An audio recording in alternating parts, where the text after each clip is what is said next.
So the situation here today is my power is out, so I'm doing this with lighting. I wasn't gonna do this today. I wasn't thinking about it, but since this is a situation I'm in, I can't do stuff with electricity now. I'm gonna do this. I'm gonna talk about router tables. And see, I've been woodworking for like 30 years. I've been into it. I mean, even though I'm not really that old, I'm just kind of like, well, I'm 53, but I'm not that old compared to some of you guys. And but I just picked up a lot of experience over the years. And the thing is, I learned from before the internet. It didn't exist. So I had to go through books. I had to go to the library.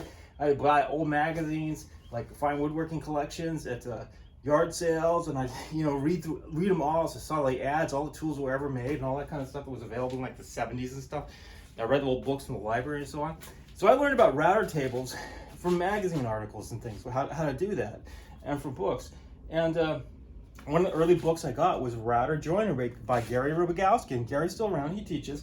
And my first router table was crude, but it was functional and it worked great, and it was based on an article in Fine Woodworking, I think, or American Woodworker by Gary. And here's some router tables in his book. This is just a simple one. You see how simple they are? And mine was just a simple box, and I made it from like a sink cutout that I found somewhere or something. I forget what it was. And I put I just followed his directions. I got a second base for my DeWalt DW610 router, which is this same crude router on the cover right there. And because that was the kind of thing that was available back then. It was one of the better ones on the market. It was before a lot of these, even the fixed base routers we have today, like it was basically the Porter cable and the DeWalt were the only options. And the Porter cable, Gary didn't like it. He recommended against it because he wasn't fond of it, because it twists in the base and that can throw off the concentricity because it twisted. And the DeWalt, on the other hand, is rack and pinion. So he liked that better. So that's why I got that one, because Gary seemed to know what he's talking about.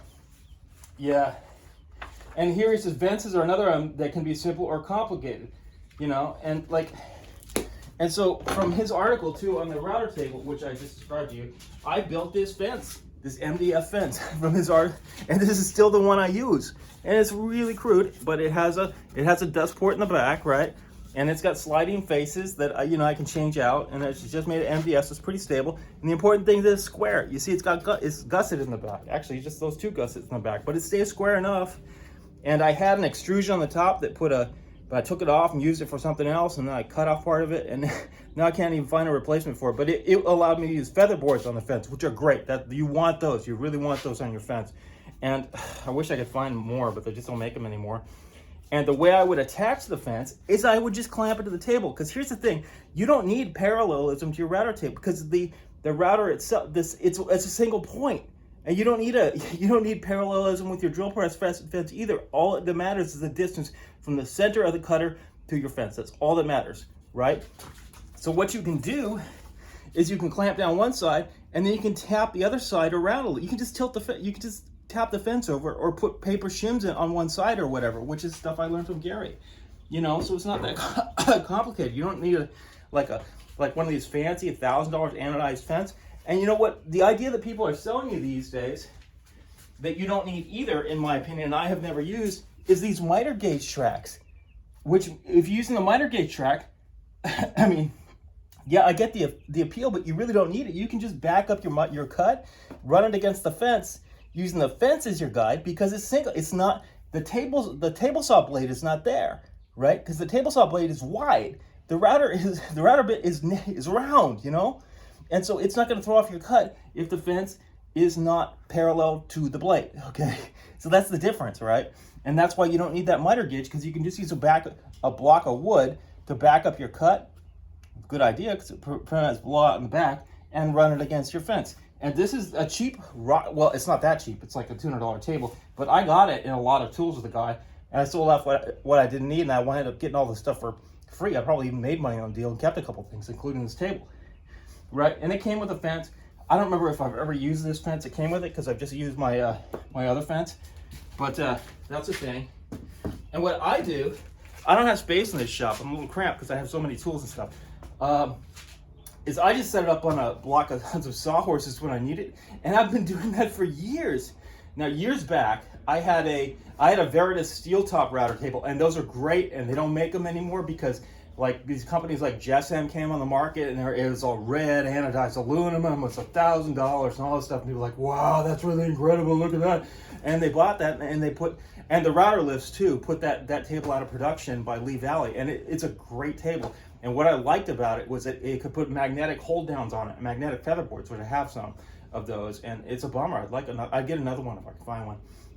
All right, here's another router table I have, and this one is no good, even though it looks cool. This came off a KITY K5, which had an old shaper on it, I turned it into I routed out the bottom to make it so I can mount this router base on it because I wanted to try the idea out. But really, the problem with it is this table it's warped, so I would have to have it grounded by a machine shop really to make it suitable because it's dished. You can't see it, but it's dished. It's just what it is. It's a problem with the KITY K5, which isn't a problem with the other two parts. All right, so well, this is I have another base for the Milwaukee. This is a great router, actually. By the way, you got a lot of top side control with these. And the reason I have two bases is because I burned out the first one I had by making a stupid freehand cut, taking too deep a cut, and it burned it out. But I love the control of this thing. I love this router, and it's really robust.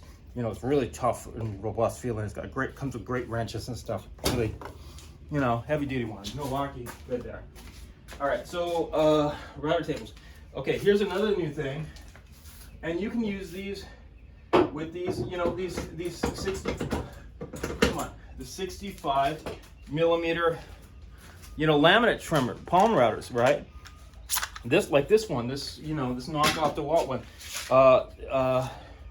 because this 65 millimeter is pretty much the standard because it's, whatever, it's Asian standard, and they're all like that. And you can get these bases, this is a Chinese one. I don't know what this one costs, but not that much. And as you can see, it's got these things in it, so it keeps it there. Now, I can't figure this base out. Actually, I just got it, and I'm trying to figure it out because it didn't come with plunge springs, so I'm not really sure what you're supposed to do. Because this is clearly goes underneath the table, or you can, I'm really not sure. You could just use it as a regular fixed base, I guess. I guess maybe that's all they thought to. Sometimes you get this stuff from Asia and they don't really know what they're doing. They haven't really thought about how people use the tools, but you can use them as parts to do your own thing. That's the important thing for some of this stuff. All right. And whereas a lot of people might think, this thing, this isn't drilled right for this one. They're different brands or whatever, different makers. They just happen to be the same, look the same because they're red, so it looks cool. Looks like GSM stuff, right? People want that. I was like, it looks so cool and so professional. You don't need it to do professional results. Not like I do. I learned from Gary. Gary Rogowski. He's the guy. All right, so this one, I don't know, these cost about $30 or something like that. And people are like, oh, that's dumb. It's not standard. Wah, wah, wah. But the thing about this is you can make a little router table. It doesn't take up a lot of space in your shop, and you could take it on job sites with you. It doesn't weigh a ton and all this kind of stuff. I'm into that stuff because sometimes you gotta be flexible with the space, right? Because you don't have enough space for all your stuff, So if you don't need a big router table, why do you want to set up a big router table? If you could just use a small one, because as James Krenov says, the famous furniture maker, was that often router work runs to smaller details, the way he did stuff, and I'm a great admirer of his furniture. So, I don't know, what else should I say about router tables? Anyway, I just don't think you need to spend a lot. I think those GSM router tables and, whatever, they're pretty cool and so on.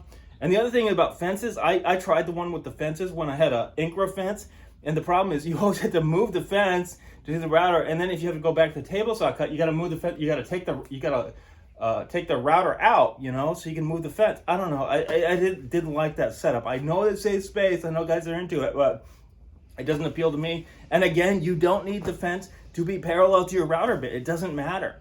So take from that what you will. Do your own thing by all means, but I really, really recommend checking out Gary Rogowski's old articles and maybe getting this book. You can probably find it used for a few bucks, and it's really worth its weight in my shop. And some of these old books I checked out from the library and stuff like that too. And I'm going back and buying some of them on the used market, and because they're so useful to have around, in my opinion. Because they have an insight into the way of doing woodworking that I learned before all this fancy computerized CNC, all that stuff came around. And that's kind of old school woodworking, but look, you can do good work. It's not a problem. And if you know how to do it You know, it doesn't. You don't have to spend a lot of money on tools. I started out with almost nothing. I probably started out more broke than all you guys. You know, just I had.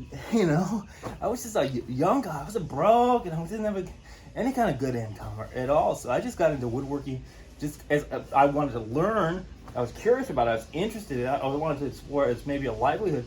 But I got into taking jobs. Just I would do anything, you know, just to be woodworking. I'd do handyman work and stuff like that, but never really made a lot of money. So I learned how to salvage. I learned how to buy used machinery. You hunt around for used tools, sell tools on, fix up tools and sell them on eBay, flip machinery, all this kind of stuff. And these are ways you can save money and do things. You know, it takes a while to get where you're going, but you learn a lot on the way. You accumulate skills, and I think that's a really important thing in woodworking, is learning how to do things. You know, just learning how to do things yourself, and that way you become really skilled at figuring out problems. So I hope you learned something here, and you know, don't overspend on your router table if you can't afford it.